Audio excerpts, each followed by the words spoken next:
Good morning! Ayan, dito na naman po tayo sa ating pagbablog. Okay, for today's video guys, ay tayo naman ay magge-generate ng PRN dito sa SSS. So, siyempre sa una, meron tayong code at yan ay ibibigay ni SSS. So, siyempre, wait lang.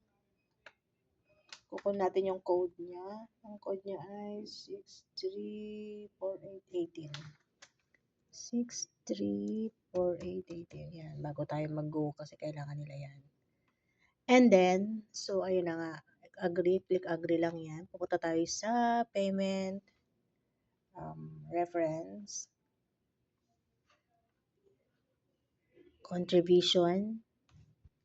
Ayun, meron siya na talaga automatic, meron na siya. So, ang gagawin nyo lang yan guys, titingnan nyo kung ilan yung employee. Ayan, so ito naman, kompleto na sila. So, wala natin problem dyan. So, balik natin ulit.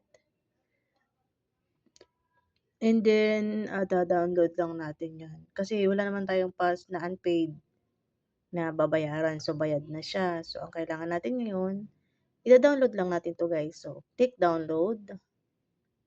Download. Tapos, makikita mo na siya. Ayan na siya. Yan. Ganyan lang gagawin. Automatic meron na siyang PRN. So, ito ay for the month of March. So, ang due date niya ay April 30. So, na-generate natin ngayon April. So, ito guys ay pwede nating ibayad sa mga bayad center, sa GCash. Ay, hindi pala pwede. Hindi pala. Sorry guys, hindi pala siya pwede.